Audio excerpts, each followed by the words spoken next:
Sevgilim canım yandı çok. Hayat yüzünde senin suçun yok.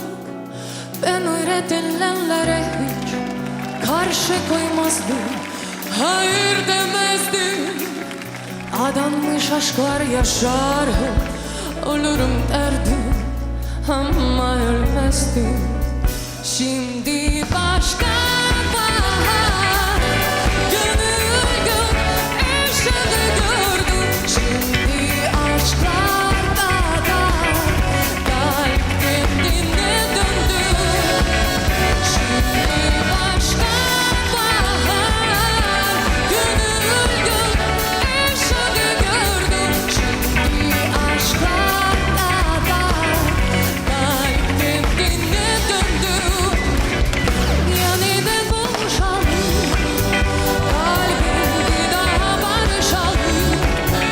Senle küsmeyelim hayatta asla, hadi gel anlaşalım.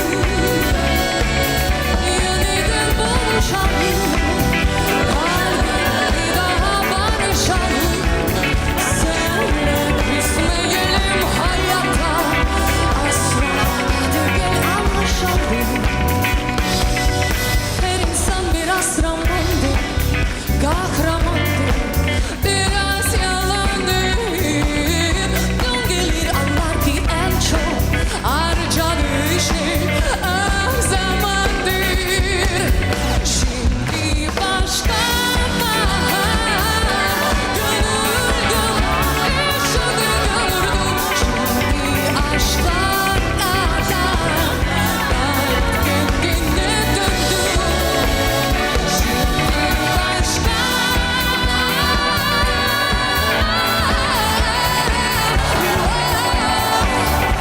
aşklarda da kalp kendine döndü. Teşekkür ederim, çok sağ olun.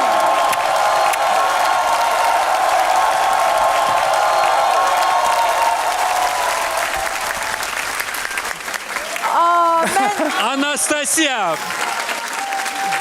İlk dəfədir ki, biz Nastyanı Türk dilində bir ifadən görürük. Finala doğru bax belədir, iştirakçılar daha fərqli tərəflərini ortaya çıxarmağa çalışırlar. İndi görək, ustadlar bu fərqliliyi necə qiymətləndirəcəklər? Murad, başlayaq sizinlə.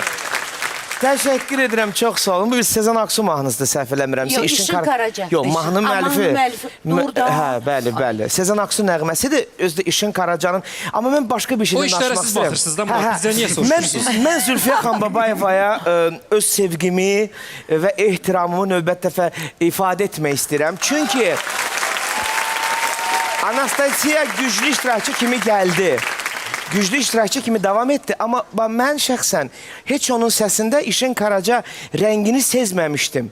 Bu nəğmədə isə mən həqiqətən də İşin Karaca ilə o səsin yaxınlığını duydum, hiss etdim. Və bu hesab edirəm ki, ustadın tapıntısıdır.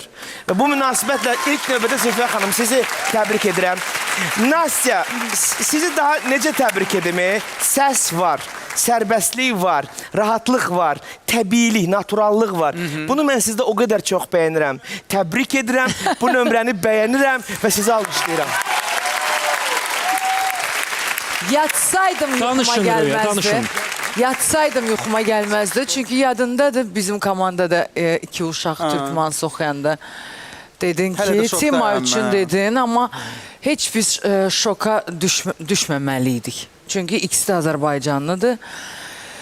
Və nə qədər onlar stres keçirmişlər onu oxumaq üçün. Amma Nastya, bilirsən, yəni səni təbrik edirəm, Hürrəm Sultan.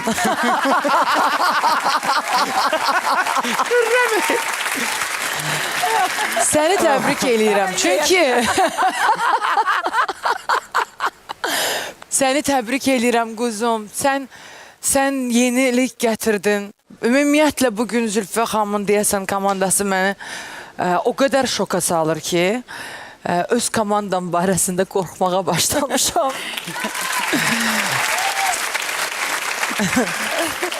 Buyurun Eldar. Siz hətta ayaq üstə rəqs eləyərək Çünki o qədər enerji var idi. Nastya, mən sizi təbrik eləyirəm. Enerji, dostlarım hər şeyi deyiblər artıq, bilmirəm nə əlavə eləyim. Enerji, sərbəstlik, sadəlik sözün yaxşı mənasında, səhnəyə, mahnıya hakimlik çox gözəl idi. Təbrik eləyirəm. Bu layihəyə Nastya kimi iştirakçılar çox vacibdir, çox lazımdır. Nastya, biz sizinlə başqa baharda yox. Birazdan elə bu belə deyək, buraxılışda görüşəcəyik, amma hələ ki kulisdə gözləyirsiniz.